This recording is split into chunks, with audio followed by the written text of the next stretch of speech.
here's what we got to know before anything else. We got to know what a sequence is and know what a series is. If we get so bogged down into the memorizing and calculating and doing all these things, and we don't know these basic facts, then it's kind of all for naught. A sequence is an ordered list of numbers. So it's a list, like separated by commas, and it's ordered, right? So it matters which one is the first one, which one is the second, which one is the third, okay? And then a series is when we take all those numbers in the sequence and we add them up. It's the sum. So this always has to be, we always have to have these kind of terms and this understanding, this knowledge before we work on anything harder about these. This always has to be solidly in place in our minds. That a sequence is the list, and then the series is we're summing up the numbers in the list. Okay, so let's talk about sequences first. So this is our notation for a sequence. We're going to use chevrons to as our kind of brackets, a sub I, and so this means this. A sub I stands for the sequence, and so then A1, A2, A3, etc. Those are the terms of the sequence. So A sub n is the nth term of the sequence.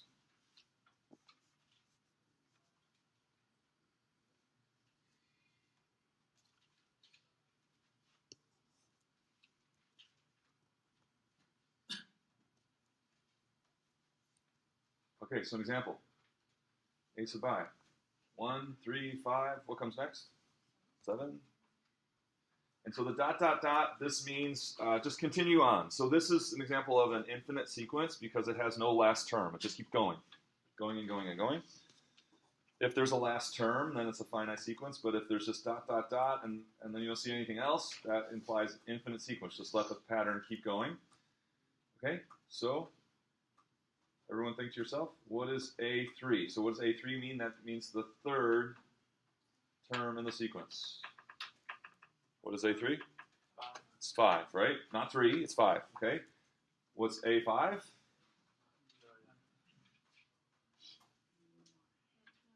9, right? It's 9, okay? What's A85? Good question, right? She said good question, right?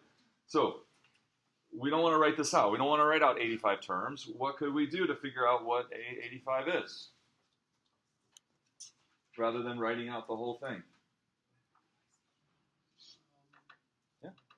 Well, since you know it's adding 2 to every term, okay. you just multiply 85 times 2 and then add that to the first term. So you get okay, so he's talking about some kind of like formula, right? There's some kind of formula to this, to the pattern, right? So I, whatever number in the sequence you've got, it's going to indicate what the term of the sequence is by some mathematical formula. So we want to find a formula that gives A sub n. Find a formula, and then A85 is a breeze, right? Because we just use the formula rather than writing out 85 terms or trying to do something in our head. So here's in terms of doing these problems where you have to find a formula, a nice hint is build a table of n and an. It's really helpful because you can see the pattern quickly. So you, like over here, you can do n and a sub n, and then just start writing them out. When n is the first, so n is 1. This should be I and a sub I, sorry.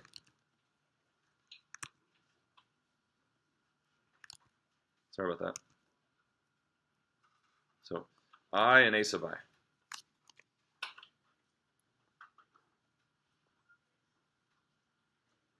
So when I is 1, what is a sub I? 1. When I is 2, a sub I is? So I is, and then 3 is 5, and then, so just write out a couple more here. The fourth term of the sequence is 7. The fifth term is 9. Okay. And on it goes. So by looking at this pattern, it's kind of like, well, what do I do to I to get the ith term? What do I do to I? So it's kind of like just noticing the pattern, kind of doing a little bit of trial and error, using general arithmetic. So how does 9 relate to 5 in the same way that 7 relates to 4, in the same way that 5 relates to 3? Many of you have thought of it already. What do you do to I to get a sub I?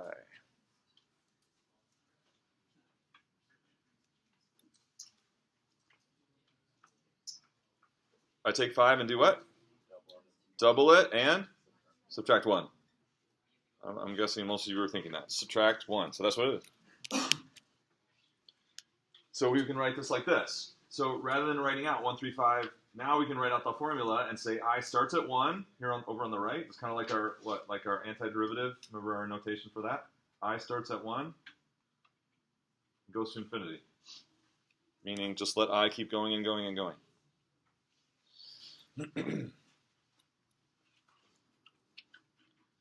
Okay, so how could we also write this using function notation? So if the name of my function was A, how could I write the exact same sequence but using function notation? What would that be?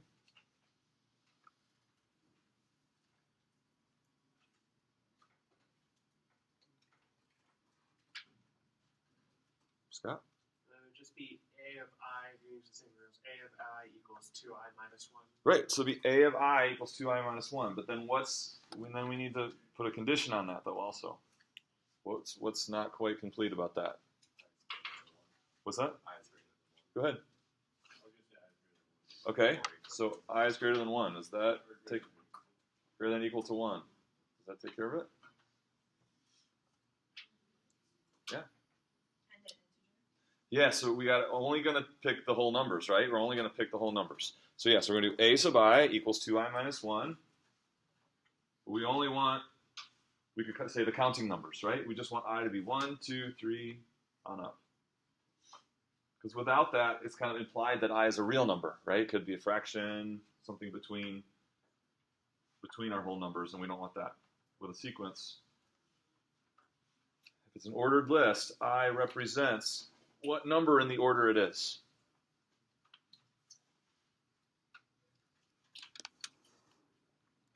Okay, not so bad so far, right?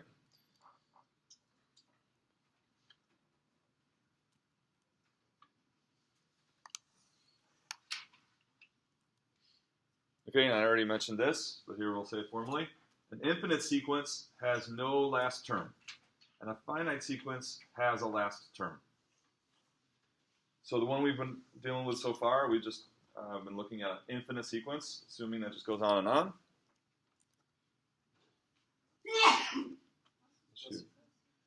So I could change it and say, I just want to say, there's just 20 terms in my sequence. So there'd be A1, A2, A3, all the way up to A20. And that'd be an example of a finite sequence.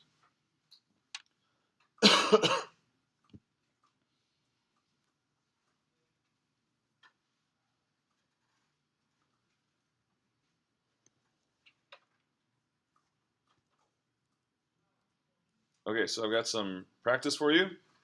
Harder ones. These are harder though. So you gotta kind of draw on some intuition, lots more trial and error, observation skills. Definitely build tables, right? Definitely build tables. So see how you do on these. And then maybe in a minute or two, if you're totally stuck, I've got some hints also to help you, but you can think about them, work by yourself, get help, work together. Oh, yeah. Yeah, we're human on call.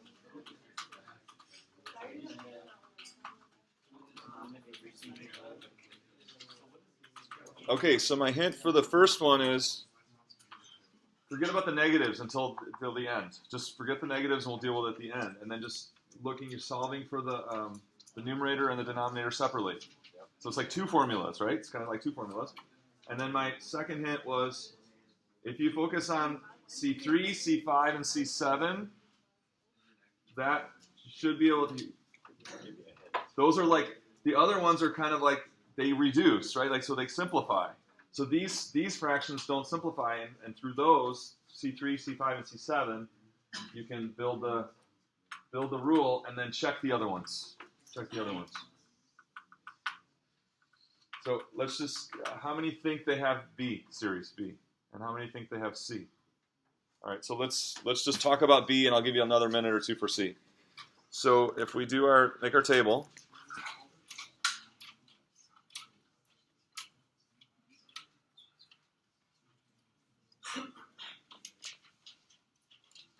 All right, so we had negative 3/4, 5/9, 7/16, 9/25, 11/36. Okay, so look at the numerators. 3, 5, 7, 9, 11. It's really similar to the one we just had before, right? But this time it starts at 3 instead of starting at 1. So, for instance, 6. Let's see, is that right? Oh, I didn't write, actually. Sorry. I got off track. 6 is not shown. Okay, sorry about that. Okay, so how do we get 11 from 5, 9 from 4, 7 from 3, etc.?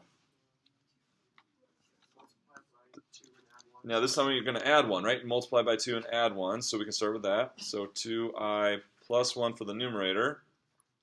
And then how do we get 36 from 5, 25 from 4, 16 from 3. So what are all those numbers? 36, 25, 16, 9? Those are squares. So is it I squared? Yeah, so it's like, it's if you add, so 36 is 6 squared, and that's the 5th term. And 25 is 5 squared, and that's the 4th term. So we're going to take I and add 1 and square it. So this is kind of the thought process that you go through to do these. Now, how do we get this? Which ones are negative?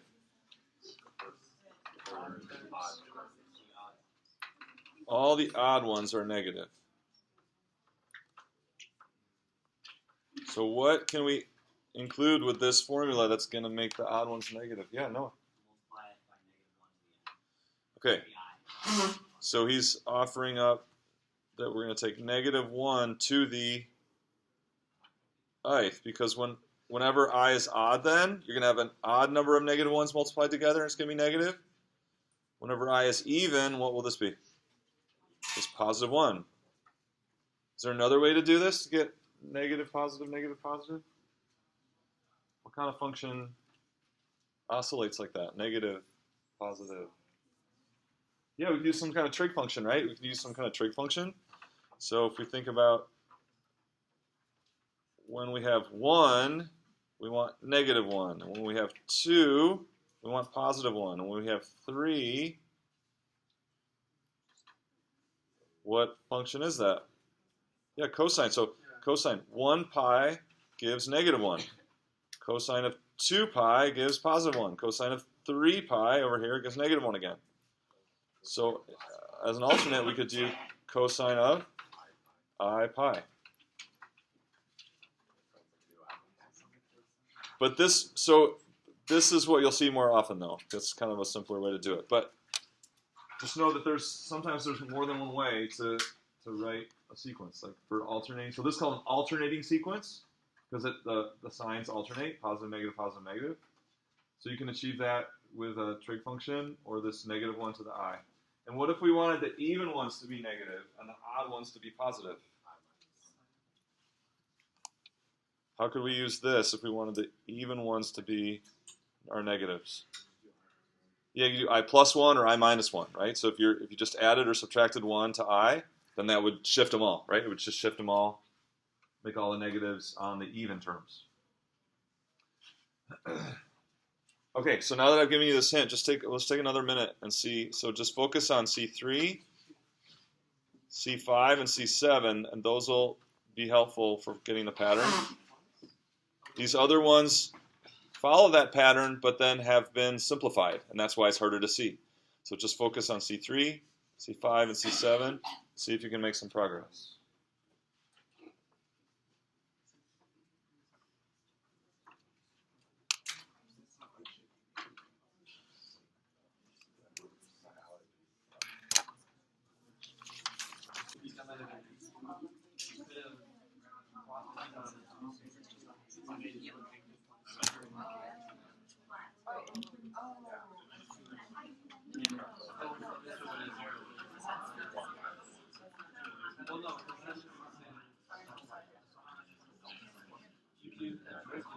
Do you see your mistake? Yeah, I'm trying to figure out how to solve it. No, this is squaring. 160 to 5. Okay, so right away you see what's the denominator? Equal to I. Yeah, the denominator is just I, right? So 3 is 3, 5, 5, 7, 7. So now what's this numerator? 4, 16, 64.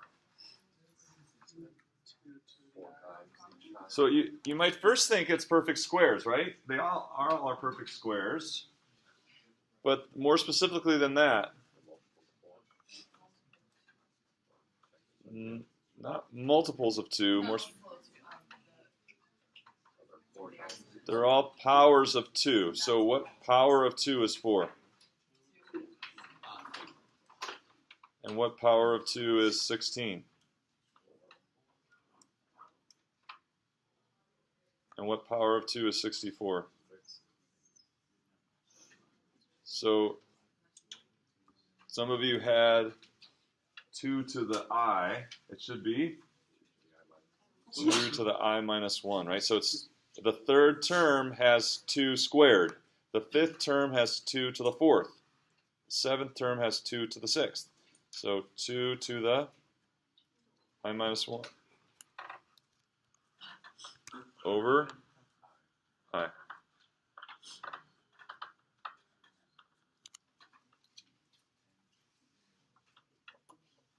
And then we got to check the other ones to make sure that's right, right? So when I is 1, do you get 1? When I is 2, do you get 1?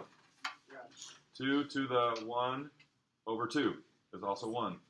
And then when I is 4, you get 2 cubed over 4. 2 cubed over 4 is 2. So it works. And then we can just keep checking them. Okay, any questions on those? So they're kind of like puzzles, right? They're how you got to try stuff, and you got to, and then it's really helpful to like, this is really helpful. Write out the patterns, like explicitly what is being solved for to get those things, because then you can really start to see it. And this is 5 and 7, not 3 and 3. Okay, any questions on those? Okay, so then let's talk about, we said the sequence is an ordered list. The series is a sum. So let's talk about series. So given a sequence,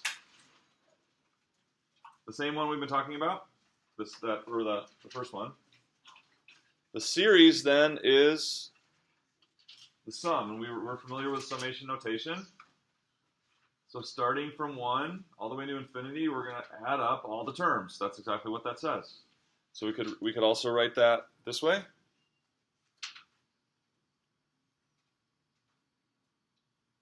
Starting from 1 to infinity, each term is 2i minus 1. Add up those all up, and so explicitly. So if we want to write this for a third grader, how would we write it for a third grader?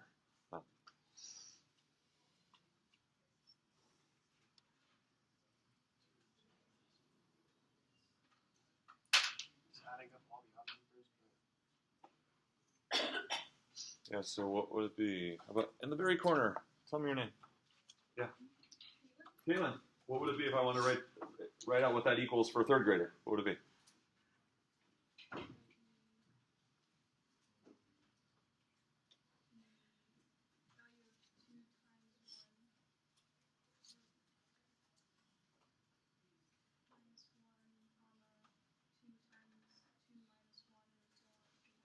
Yeah, and what are those? This is the same sequence we had earlier, right? So which sequence was that? It was the very first one we did?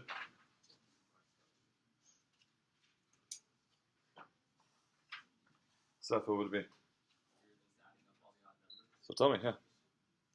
When I is 1, a of I is 1, and then when I is 2, a of I is 3, and then so on and so forth. So 1 plus 3 plus 5 plus 7, right? Yeah. Plus, etc.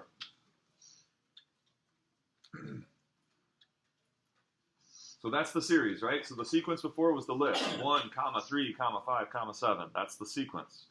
Sum, the series, is when you add them up. And so then we can write it out with our summation notation, but always have to, so always see this, think this every time, right? You see this, you think this every time when you see an expression like that.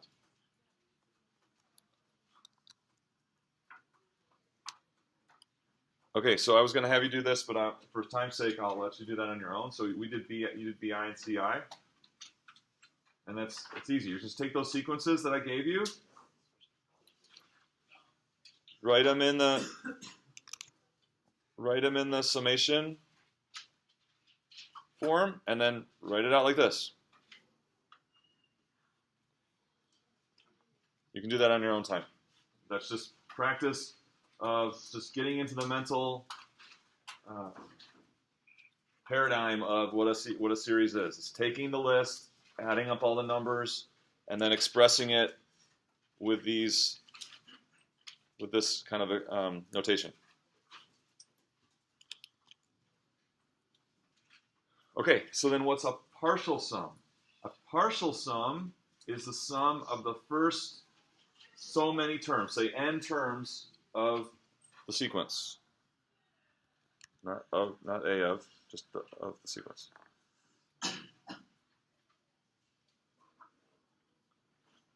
So the 12th partial sum is when you take the first 12 terms only and add those together. The 4th partial sum is when you just take the first 4 terms and add those together. So we use this to mean a partial sum. And so the only difference is instead of I from 1 to infinity, it's now I to some finite value. So it looks just like the series, but now we're gonna stop at the nth term. And so it's the same exact thing, but not add indefinitely, but stop at the nth term. And then you get this what's called a partial sum.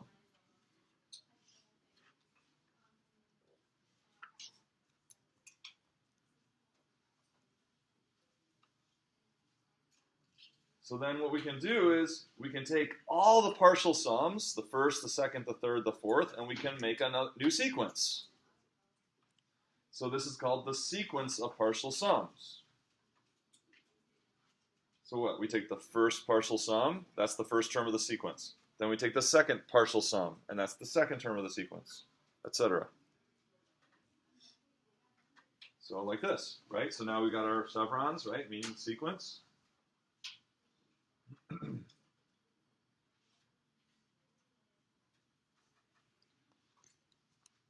Okay, so what is the first partial sum? It's the sum of the first 1 terms. What is it? 1. Okay, right here. What's the second partial sum for this one? The second partial sum is where you take the first 2 terms and add those together. What is it? 4. So here's the second partial sum. What's the third partial sum? 9.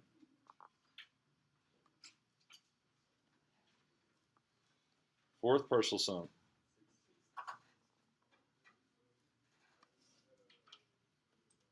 Etc.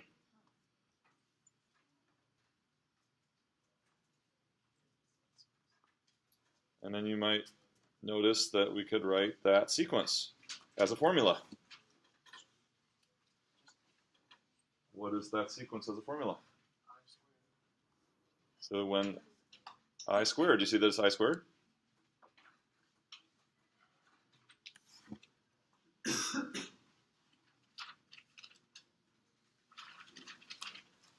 Okay, so this kind of progression from the original sequence to the sequence of partial sums is really important. So let's summarize it. Okay, let's summarize it.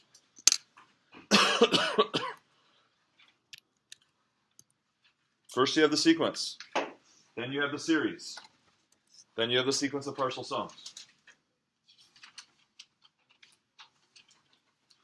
What was our sequence? Our sequence was 1, 3, 5, 7, 9. What is the series? The series is add them all up. Take all the terms of the sequence and add them all up. That's the series.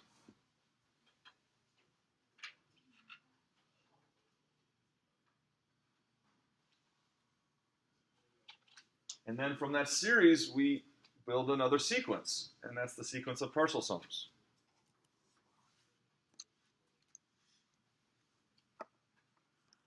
Again, so we're back to a list. And the list is the list of each subsequent partial sum from the series. So, again, the first one was 1. Then 4. So 1, 4,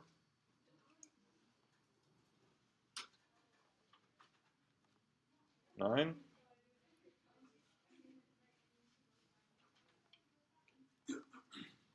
16. We'll do one more. 25.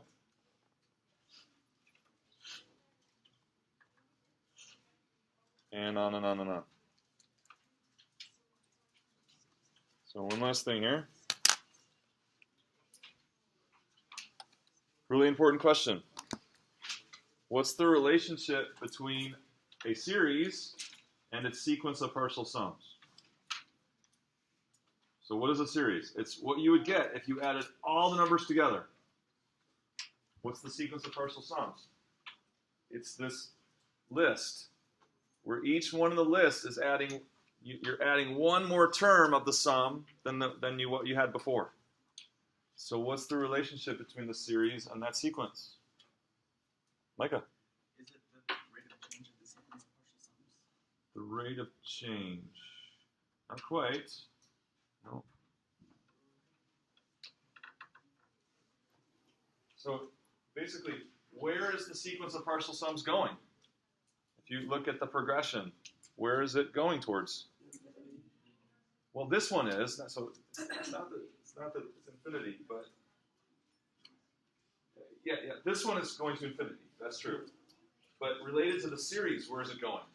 So in each time we go to the next term of the sequence, we add one more term of the series. So then what's the relationship? What's that? You should be thinking this like they're kind of like the same thing. Yeah. Like in the end, wherever this sequence is heading to is what the total sum would be. It's like the total sum up to 5. Yeah. So the value of the series, the sum, is exactly where the sequence of partial sums is heading to.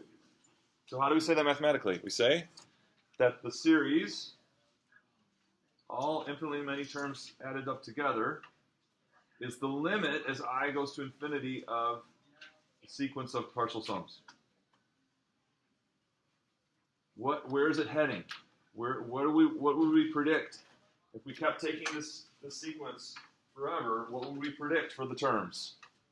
It's exactly the same as what the whole sum of the series would be. That should make sense. That should feel. Because you're basically marching out the series just by adding one more term each time, right? You're just adding one more term each time. So it's just like you're figuring out what the sum is. That's what that sequence of partial sums does. Okay,